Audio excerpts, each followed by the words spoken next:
ರಾಜರಾಜೇಶ್ವರಿ ಅವರನ್ನು ಕೇಳಬೇಕು. ನೀವು ಅಪರಾಧಿಗಳ ಮನಸ್ಥಿತಿ ತಮಗೆ ವಕೀಲರಾಗಿರೋದ್ರಿಂದ ಗೊತ್ತಾಗುತ್ತೆ. ಕಕ್ಷಿದಾರರ ಜೊತೆಗೆ ಮಾತನಾಡಿದಂಥ ಸಂದರ್ಭದಲ್ಲಿ ಕೌಟುಂಬಿಕ ಕ್ರೈಮ್ನಲ್ಲಿ ಅಪರಾಧಗಳಲ್ಲಿ ಭಾಗಿಯಾದಂಥ ಮನಸ್ಥಿತಿ ಕಾನೂನಿನ ವಿಚಾರದಲ್ಲಿ ಹೆಂಗಿರುತ್ತೆ ಅಂತ ನನಗೆ ಪ್ರಶ್ನೆ ಇರೋದು. ಯಾಕಂತಂದ್ರೆ ಈಸಿಯಾಗಿ ಸಿಕ್ಬಿಡುತ್ತೆ. ಈ ಮನಸ್ಥಿತಿ ಕಾರಣ ಆಗ್ತಿದೆಯಾ? ಕೊಲೆಗಳಿಗೆ ಅಪರಾಧಗಳಿಗೆ ಕಾರಣ ಆಗ್ತಿದೆಯಾ? What I would say is innocence is a blessing, but innocence ಇಲ್ಲ. ಇವಾಗ ಎಲ್ಲರಿಗೂ ಆ್ಯಸ್ ಮ್ಯಾಮ್ ಟೋಲ್ಡ್ ಎಲ್ಲನೂ ಗೂಗಲಲ್ಲಿ ಸಿಗ್ತಾ ಇದೆ information. So everything is okay ಅಂತ ಅನಿಸುತ್ತೆ.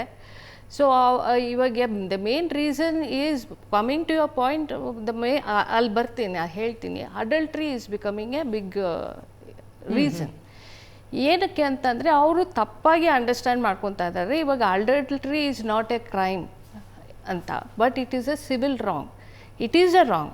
ಬಟ್ ಏನು ಅನ್ಕೊತಾರೆ ಎಲ್ಲರೂ, ಕಾನೂನಲ್ಲಿ ಅಡಲ್ಟ್ರಿ ಈಸ್ ಓಕೆ ಅಂತ ಹೇಳಿ ಅದು ಅವ್ರಿಗೆ ಒಂದು ತಪ್ಪು ಅಂಡರ್ಸ್ಟ್ಯಾಂಡಿಂಗ್ ಮಾಡಿಕೊಂಡು they get into adultery ಪ್ರೋಸೆಸ್ಸಲ್ಲಿ they kill the spouse also ಅಲ್ವಾ? ಸೊ ಈ ಥರ ಎವ್ರಿಥಿಂಗ್ ಆ ಇನ್ನೋಸೆನ್ಸ್ನ ಕಳ್ಕೊತಾ ಇದ್ದಾರೆ ಜನ. Everything is informative, but wrong understanding ಮಾಡ್ಕೊತಾರೆ. ಲೀಗಲ್ ಸಿಸ್ಟಮಲ್ಲಿ we cannot give up that legal system is bad ಅಂತ ಹೇಳಕ್ಕೆ ಆಗಲ್ಲ. ಓಕೆನಾ? ಇವಾಗ ಒಂದು ಕಂಪ್ಲೇಂಟ್ ಕೊಡಬೇಕಂದ್ರೆ, sorry to say you sir, until there is a political background, until you pay the money ಅಲ್ಲಿ ಕಂಪ್ಲೇಂಟ್ ರಿಜಿಸ್ಟರ್ ಆಗೋದಿಲ್ಲ. If you go without influence to police station, you are not respected at all. Being a victim, ನಾನು ಒಳಗಡೆ ಹೋದರೆ ನನ್ನನ್ನೇ ಒಂದು accuse ಥರ ಮಾತಾಡ್ತಾರೆ. Okay, even today ನಾನು ಪೊಲೀಸ್ ಸ್ಟೇಷನ್ ಹೋಗ್ಬೇಕಾದ್ರೆ ಬ್ಲ್ಯಾಕ್ ಕೋಟ್ ಹಾಕೊಂಡು ಹೋಗ್ತೀನಿ.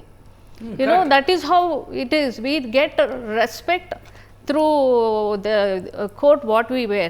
So the department should be friendly. ಇವಾಗ ಯಾರೋ ವಿಕ್ಟಿಮ್ ಬಂದರೆ ಅವ್ರಿಗೆ ಎಂಪವರ್ ಮಾಡಬೇಕು, ಎಂಕರೇಜ್ ಮಾಡಬೇಕು, ಅವ್ರಿಗೆ ಹೇಳ್ಕೊಡ್ಬೇಕು ಸಿಸ್ಟಮ್ ಏನೇನಿದೆ, ಹೆಂಗೆಂಗಿದೆ ಅಂತ. ಇವಾಗ ಅಕ್ಯೂಸ್ಡು ಆರಾಮ ಅಂತ ಹೇಳಕ್ಕೆ ಆಗಲ್ಲ. We cannot take everything for granted in law. ನೀವು ಯಾವಾಗ ಬೇಲ್ ಬಗ್ಗೆ ಹೇಳ್ತಾ ಇದ್ರಿ, so I would like to put a point, bail is a matter of right of a person. ಏನಂದರೆ ಕೋರ್ಟ್ ಏನು ಹೇಳುತ್ತೆ ಅಂತಂದರೆ, we can't dump everybody in the jail. Okay, and ಒಂದು ಅನಾಲಿಸಿಸ್ ಏನು ಹೇಳುತ್ತೆ, ಕೆಟ್ಟವ್ರ ಜೊತೆ ಒಬ್ಬರನ್ನ ಹಲ್ಲು ಹಾಕಿದ್ರೆ ಅವರು ಕೆಟ್ಟೋಗ್ತಾರೆ.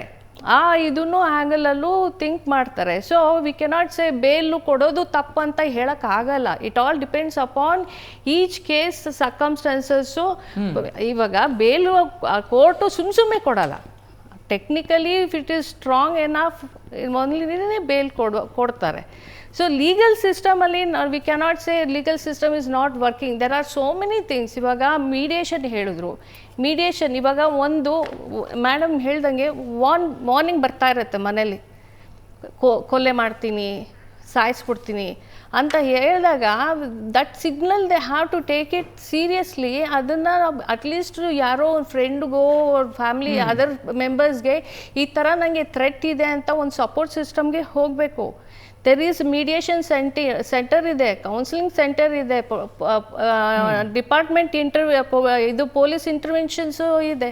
ವಿತ್ ದ ಸಿಸ್ಟಮ್ ಏನಂತಂದರೆ ಬೇಸಿಕಲಿ ಅವೇರ್ನೆಸ್ ಆಗಬೇಕು ಜನಕ್ಕೆ. When there is a problem, ಯಾರನ್ನ ಅಪ್ರೋಚ್ ಮಾಡಿದ್ರೆ ನನ್ನ ಪ್ರಾಬ್ಲಮ್ ಸಾಲ್ವ್ ಆಗುತ್ತೆ ಅಂತ. ನಮ್ಮ ಸ್ಟೇಷನ್ಗಳು ಕೂಡ ಫ್ರೆಂಡ್ಲಿ ಆಗಬೇಕು. ಇವನ್ ಕೋರ್ಟ್ನಲ್ಲಿ ಹೇಳೋದು, ಇವನ್ ಫ್ಯಾಮಿಲಿ ಕೋರ್ಟ್ ಆಗ್ಬೋದು, ಪೊಲೀಸ್ ಡಿಪಾರ್ಟ್ಮೆಂಟ್ ಇರ್ಬೋದು, they should be some client friendly ಇರಬೇಕು, ಇಲ್ಲ ವಿಕ್ಟಿಮ್ ಫ್ರೆಂಡ್ಲಿ ಆಗಿರಬೇಕು. ಇವಾಗ ನನಗೆ ಪೇನ್ ಆಗಿದೆ ಅಂತ ಹೋದರೆ ನನ್ನನ್ನೇ ಯಾಕೆ ಹೆಂಗಾಯ್ತು, ಯಾಕೆ ಹಂಗೆ ಆಗಬೇಕಾಗಿತ್ತು ಅಂತ ಕ್ವಶನ್ ಮಾಡಬಾರ್ದು. Should be a comfort zone. ಕಾಣೆಯಾಗಿದ್ದಾಳೆ ಅಂತ ಕೇಸ್ ಕೊಡೋದಕ್ಕೆ ಹೋದ್ರೆ ಯಾರ ಜೊತೆನೂ ಓಡೋಗಿರಬೇಕು ಅಂತ ಉತ್ತರ ಕೊಡ್ತಾರೆ. ಸೊ ಈ ಪರಿಸ್ಥಿತಿ ಇದೆ. ಇದು ಸರಿ ಹೋಗದಿದ್ರೆ ಇದೆಲ್ಲವೂ ಹಾಗೆ. ಆಮೇಲೆ ಏನಂತಂದ್ರೆ ಇನ್ವೆಸ್ಟಿಗೇಷನ್ ಮಾಡಕ್ಕೆ ಅವ್ರಿಗೆ ಬೇಜಾರು. ಸೊ ಆಲ್ ದ ಮೋಸ್ಟ್ ಎಲ್ಲ ಪಂಚಾಯತಿ ಮಾಡಿಬಿಟ್ಟು ವೈಂಡ್ ಅಪ್ ಮಾಡಿ, ಆ್ಯಂಡ್ ಎಸ್ಪೆಷಲಿ NRI ಕೇಸ್ಗಳು ಬಂದ್ಬಿಟ್ರೆ ಲ್ಯಾಕ್ಸ್ ಟುಗೆದರ್ ಡೀಲಿಂಗ್ ಆಗತ್ತಲ್ಲಿ. ಲ್ಯಾಕ್ಸ್ ಟುಗೆದರ್ ಡೀಲಿಂಗ್ ಆಗಿ ಕೇಸ್ ಫೈಲು ಮಾಡ್ತಾರೆ. ಅವ್ರಿಗೆ ಏನೇನು ಬೇಕು ಡೈಲ್ಯೂಟು, FIR ಡೈಲ್ಯೂಟು ಆಗುತ್ತೆ ಅಲ್ಲಿ ಎಲ್ಲ. ಬೇಸಿಕ್ ಯಾಕೆ ಎಲ್ಲೂ ಇದಾಗುತ್ತೆ ಅಂದರೆ ಪ್ರಾಸಿಕ್ಯೂಷನಲ್ಲಿ most of the case get diluted. It is not in our hands. Yes sir, ಒಂದು ನನ್ನ ಕೊನೆಯದಾಗಿ, ಸಮಯ ಭಾಳ ಕಡಿಮೆ ಇದೆ ನನಗೆ. ಮನೆಗೊಂದು ಪೊಲೀಸರನ್ನು ನಿಯೋಜನೆ ಮಾಡೋದಕ್ಕೆ ಸಾಧ್ಯ ಇಲ್ಲ. ಸೊ ಇದನ್ನು ಸರಿ ಮಾಡೋದು ಹೇಗೆ? ಇಮಿಡಿಯೇಟ್ ನಾವು ಎಂಡ್ ಕ್ಯಾಪ್ ಹಾಕಿ ನಿಲ್ಲಿಸೋದಕ್ಕಂತೂ ಸಾಧ್ಯ ಇಲ್ಲ. ಸರಿ ಮಾಡಬೇಕು ಅಂತಂದ್ರೆ ಹೆಂಗೆ ಸರಿ ಮಾಡೋದು? ಇದು ಸರಿ ಹೋಗಬೇಕು ಅಂತಂದ್ರೆ ಹೇಗೆ ಸರಿ ಹೋಗುತ್ತೆ? ಇಲ್ಲ, ಇದು ಸಮಾಜ ಇದು ಒಂದು ಐಸೋಲೇಷನ್ ಆಗ್ತಾನೆ ಇರ್ತದೆ, ಸರಿ ಹೋಗ್ತಾ ಇರ್ತದೆ. ಸ್ವಲ್ಪ ನೀರಾಗೋ ಹೋಗ್ತಾ ಇರಬೇಕಾದ ಏರಿಳಿತಗಳಾಗಿರ್ತದೋ ಇದ್ದೇ ಇರ್ತದೆ. ಈ ಥರದ್ದು ಈ ಅಪರಾಧಗಳು ಇದೇ ಸಂಖ್ಯೆಯಲ್ಲಿ ಜರ್ಕೊಂಡು ಹೋಗ್ತಾ ಇರ್ತವೆ.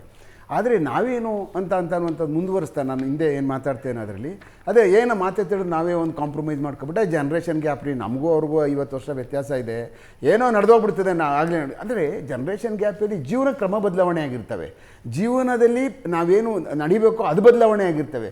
ಗೌರವ, ಜೀವನದ ಗೌರವ, ಜೀವದ ವ್ಯಾಲ್ಯೂ, ಸಾಮಾಜಿಕ ಮೌಲ್ಯಗಳು ಬದಲಾವಣೆ ಆಗಲ್ಲ ಯಾವ ಕಾರಣಕ್ಕೂ. ಅದನ್ನೂ ಇವ್ರು ಬದಲಾವಣೆ ಮಾಡ್ಕೊಬಿಟ್ರೆ ಜನ್ರೇಷನ್ ಗ್ಯಾಪ್ ಜೊತೆನೇ ಬಿಡು ಸ್ವೇಚ್ಛಾಚಾರವಾಗಿರ್ಬೋದು. ಯಾರೋ ಅಲ್ಲೊಬ್ಳು ಇಲ್ಲೊಬ್ಳನ್ನ ಇಟ್ಕೊಂಡು ಅಲ್ಲಿ ಜೀವನ ಮಾಡಿಬಿಡ್ಬೋದು. ಇಲ್ಲಾಂದರೆ ಇನ್ನೊಬ್ಳು ಯಾರೋ ಇನ್ನೊಂದು ಇನ್ನೊಬ್ಳನ್ನ ಇಟ್ಕೊಂಡು ಅಲ್ಲಿ ನಾವು ಏನೋ ಐತಲ್ಲ ಸಂಸಾರ ಮಾಡಿಕೊಂಡು ಮಗು ಕೊಟ್ಬಿಟ್ಟು ಬಿಟ್ಬಿಡ್ಬೋದು. ಈ ಥರ ಜೀವನಗಳಾಗ್ಬಿಟ್ಟಾಗ ಏನಾಗ್ತಾ ಇರ್ತದೆ ಅಂದರೆ ಸಮಾಜದಲ್ಲಿ what about the next generation ಬಿಟ್ಕೊಂಡು ಹೋಗ್ತಾ ಇದ್ದಾಗ ಜನರೇಷನ್ ಗ್ಯಾಪ್ ಅನ್ನೋ ಹೆಸರಲ್ಲಿ ಸ್ವೇಚ್ಛಾಚಾರವನ್ನ, ಅತಿಯಾದ ಸ್ವೇಚ್ಛಾಚಾರ ಸಮರ್ಥಿಸ್ಕೊಳ್ಬೇಡಿ ಅಂತ ಹೇಳೋದು. ಸ್ವೇಚ್ಛಾಚಾರನ ಸಮರ್ಥಿಸ್ಕೊಂಡು ಹೋಗ್ಬಿಟ್ರೆ ನಾವು ಜನರೇಷನ್ ಗ್ಯಾಪ್ ಒಳಗಡೆ ಐ ಥಿಂಕ್ ಎಲ್ಲೋ ನಾವು ಇನ್ನೂ ಎತ್ತರಕ್ಕೆ ಹೋಗ್ಬಿಡ್ತೀವೋ, ಎಲ್ಲೋ ಪಾತಾಳಕ್ಕೆ ಹೋಗ್ಬಿಡ್ತೀವಿ. Thank you sir, thank you. Anjali ಅವರಿಗೂ ಕೂಡ ಧನ್ಯವಾದವನ್ನು ಹೇಳ್ತಾ, ಮೇಡಮ್ ತಮಗೂ ಕೂಡ ಇಬ್ಬರಿಗೂ ಕೂಡ ಧನ್ಯವಾದವನ್ನು ಹೇಳ್ತಾ ಕಾರ್ಯಕ್ರಮ ಮುಕ್ತಾಯಗೊಳಿಸುವಂತ ಸಮಯ ಇದು. ಇವತ್ತಿನ ಟ್ರೆಂಡಿಂಗ್ at 10 ನೇರ ದಿಟ್ಟ ನಿರಂತರ ಸುದ್ದಿಗಾಗಿ ನೋಡ್ತಾ ಇರಿ ಏಷ್ಯಾನೆಟ್ ಸುವರ್ಣ ನ್ಯೂಸ್. ನಮಸ್ಕಾರ.